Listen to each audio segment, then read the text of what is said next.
भाई लोग, मैं आपका अपना चाहता सौरभ यादव। आप आ चुके हैं जीनियस प्लस के प्लेटफॉर्म पे। आज हम लोग देखेंगे कि जो नीट का एग्ज़ाम हुआ था उस पर किस तरीके से धांधली हुई है, किस तरीके से उसका रिज़ल्ट आया है और किस तरीके से पेपर को लीक कराया गया था, किस तरीके के सेंटर बने थे कि सेंटर में कई सारे बच्चों के total out of total number आ गए। तो सारी चीज़ों का हम लोग यहाँ पे विश्लेषण करेंगे। वीडियो को एंड तक ज़रूर देखिएगा, तभी सारी चीज़ें आपको पता चल पाएंगी कि नीट के पेपर में क्या हुआ और कैसे हुआ। तो सबसे पहले हम लोग देखेंगे नीट का पेपर होता किसके लिए। तो आपको पता है नीट का जो एग्ज़ाम होता है वो आपका मेडिकल लाइंस पे होता है। उसी से नीट के एग्ज़ाम क्वालिफाई करके बच्चे आपके MBS है, BDS है, इस तरीके के बड़ी बड़ी डॉक्टर्स की जो डिग्रियाज होती हैं वो लेके डॉक्टर्स बनते हैं आपके।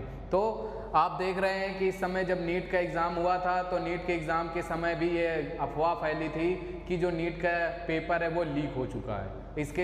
इसके 5 तारीख को आपका नीट का एग्ज़ाम हुआ। उसके बाद फिर तुरंत पता चल गया कि पटना, बिहार में जो पटना है वहाँ पे कुछ न्यूज़ निकल के आई थी कि जो आपका नीट्स का पेपर है वो लीक हो चुका है, लेकिन सरकार ने उस पर कोई ध्यान नहीं दिया। आपका नीट क्या होता है, कैसे होता है, क्यों करना होता है, सारी चीज़ें हम आपको बताएंगे। सबसे पहले हम लोग जान लेते हैं नीट्स होता क्या है, नीट का फुल फॉर्म क्या होता है। तो नीट आपका मेडिकल लाइंस के लिए होता है, मेडिकल लाइंस में डॉक्टर बनने के लिए होता है। और हम लोग मानते हैं कि जो मानव है उसका ईश्वर डॉक्टर ही होता है। पृथ्वी पे जो डॉक्टर होता है वो उसका ईश्वर होता है, हम लोग ऐसा मानते हैं। गॉड तो है ही है, लेकिन जो हमको सही कर दे, जब हम बहुत ज़्यादा बीमार होते हैं तो हमें कौन सही करता है, तो डॉक्टर सही करता है। तो एज ए ह्यूमन बीइंग जो डॉक्टर्स होते हैं वो हमारे लिए एज अ गॉड के तरीके ही होते हैं आपके। ठीक, तो नीट का फुल फॉर्म सबसे पहले देखेंगे। नीट का फुल फॉर्म होता है नेशनल एंट्रेंस कम एलिजिबिलिटी टेस्ट। ठीक, इस एग्ज़ाम को क्वालिफाई करके बच्चे आपकी जो BDS है, MBBS है, उसकी तैयारी करते हैं और अच्छे डॉक्टर बनते हैं। ये बच्चे क्यों करते हैं? बच्चे इसलिए करते हैं क्योंकि ताकि आपके जो बच्चे हैं वो सरकारी स्कूल को पा सकें।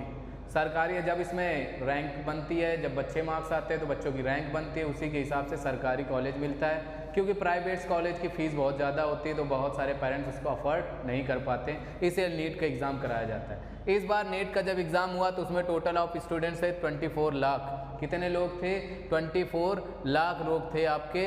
ठीक, 24 लाख लोगों ने, स्टूडेंट्स ने आपके दिया था, आपका एग्ज़ाम दिया था आपका।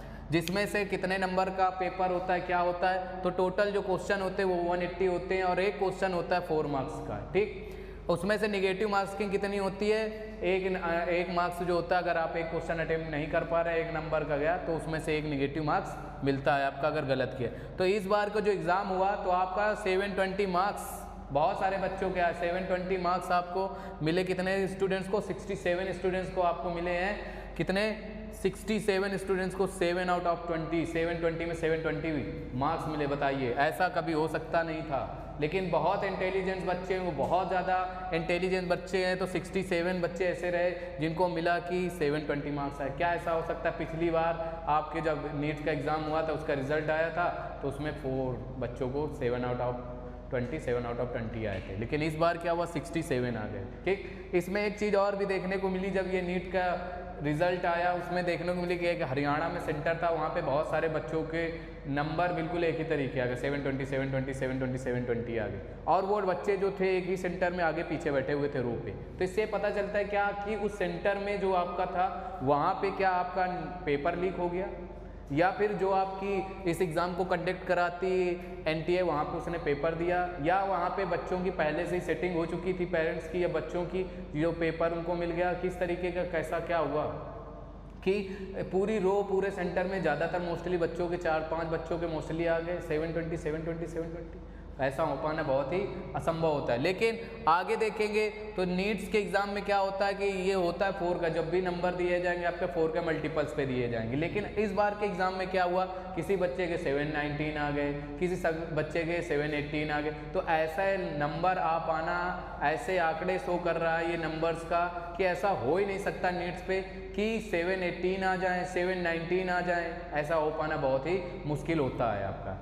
लेकिन अब क्या किया जाए? नीट्स का एग्ज़ाम हुआ, रिजल्ट भी आया, और रिजल्ट आया भी किस दिन? रिजल्ट उस दिन आया आपका जिस दिन आपका इलेक्शन था। इलेक्शन की काउंटिंग चल रही है, इलेक्शन की वोटिंग खुल रही है, रिजल्ट आ रहा है, वहाँ पे कौन बनेगा सब लोग ध्यान दे रहे हैं। सबका फोकस था कि कौन प्रधानमंत्री बनेगा, नरेंद्र मोदी जी बनेंगे, एनडीए का प्रधानमंत्री बनेगा आपका, या फिर आपका इंडिया का बनेगा। सब लोग उसी में लगे। उसी समय इन्होंने आपका नीट्स का जो रिजल्ट था वो फाइनली दे दिया। जबकि नीट के रिजल्ट की डेट दी गई थी 14, 10 दिन पहले ही नीट का रिजल्ट दे दिया गया। ऐसा क्यों किया गया, इसका अभी तक एनटीए ने कोई वो नहीं दिया है कि नीट्स के जो एग्ज़ाम कंडक्ट कराने वाली टीम एनटीए वो भी नहीं बता पा रही कि ऐसा क्यों किया गया भाई। क्योंकि सारे लोगों का फोकस था रिजल्ट पे, इलेक्शन के रिजल्ट पे, किसी का फोकस था ही नहीं।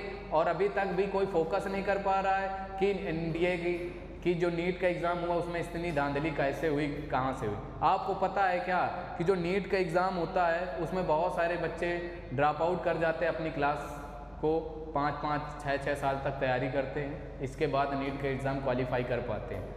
अब उन पेरेंट्स से पूछे जाए कि इतनी मेहनत करते, इतना पैसा खर्च करते हैं और फिर बाद में पेपर लीक हो जाए या इतनी धांधली हो जाए तो उन पेरेंट्स के मन में क्या बीतता होगा, आप ही सोचिए। कुछ लोग ये भी सोच रहे होंगे कि मेरे बच्चे ने नीट्स का एग्ज़ाम नहीं दिया तो मैं इस वीडियो को क्यों देखूं और हमें क्या करना है कि भाई किसी के बच्चे का आया है, नहीं आया है, नहीं सिलेक्शन हुआ है तो क्या करें, हम लोगों को तो कुछ लेना देना, मेरा बच्चा तो नीट्स पे था नहीं, ये आपकी भी रिस्पॉन्सिबिलिटी बनती है। कल आपका बच्चा देगा एग्ज़ाम, तब अगर आपके बच्चे के साथ ऐसा होगा तो फिर आपको कैसा महसूस होगा। इसलिए आपको भी इस पे आना चाहिए, इस चीज़ को देखना चाहिए कि हाँ भाई ये गलत हो रहा है, सरकार गलत कर रही बच्चों के साथ, बहुत ज़्यादा गलत कर रही। 4-4, 5-5 साल तक बच्चे तैयारी करते हैं और इसके बाद जब वो उनके क्वालिफाई करने का समय आता है तो फिर इस तरीके से पेपर लीक हो जाता है या फिर पेपर में धांधली करा दी जाती है बोर्ड से, जहाँ सेंटर बनाए जाते हैं वहीं पे पूरी तरह से धांधली हो जाती है। तो बहुत ज़बरदस्त तरीके से पेपर को कराया गया था, लेकिन उतने ही ज़बरदस्त तरीके से आपका पेपर भी लीक हुआ, उतनी ही ज़्यादा धांधली हो गई है आपकी नीट्स के एग्ज़ाम में। तो क्या होगा आगे नीट्स के एग्ज़ाम में, क्या नीट्स का एग्ज़ाम फिर से होगा, री एग्ज़ाम होगा?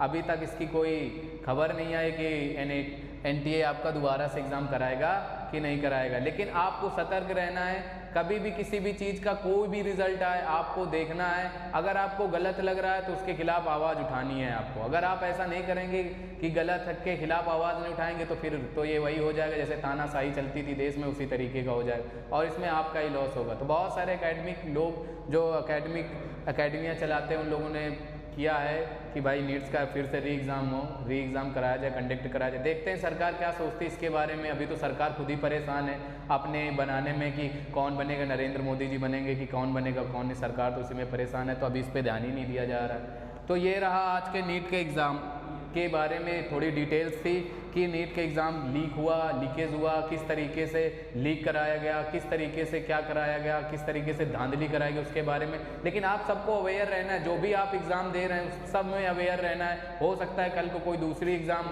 जैसे आप देख रहे हैं यूपीएससी का होता है, कैट्स का होता है, ये भी एग्ज़ाम बड़े बड़े एग्ज़ाम आपके जब लीक हो जाएंगे उसमें धांधली चलेगी तो फिर आगे इन फ्यूचर क्या होने का, कुछ होगा नहीं। बच्चे तैयारी नहीं करेंगे, बच्चे किसी तरीके का कुछ नहीं करेंगे। तो आपको पता है अभी कोरोना जैसे महामारी आई थी तो सब लोग डॉक्टर्स के पास ही गए थे, डॉक्टर ही सबका ख्याल रख रहे थे। डॉक्टर्स की वैसे भी इंडिया में बहुत सारी कमी है, अगर ऐसा होगा तो फिर डॉक्टर ही नहीं बनेंगे बच्चे आपके।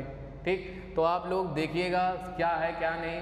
मिलेंगे नेक्स्ट वीडियो, अगर कुछ इसके बारे में आता है, नीट्स के बारे में कुछ नई जानकारी आती है कि एग्ज़ाम रिकंडक्ट कराया जाएगा तो उस पर मैं एक वीडियो लेके आऊँगा। तब तक के लिए आप लोग सचेत रहिए, सतर्क रहिए और वीडियो को ज़्यादा से ज़्यादा शेयर करिएगा। जो भी पेरेंट्स देख रहे हों दूसरे पेरेंट्स तक भी शेयर करें ताकि वो सब अपने आप को अवेयर हो जाएं। ओके, मिलेंगे नेक्स्ट क्लास में, तब तक के लिए जय श्री राम।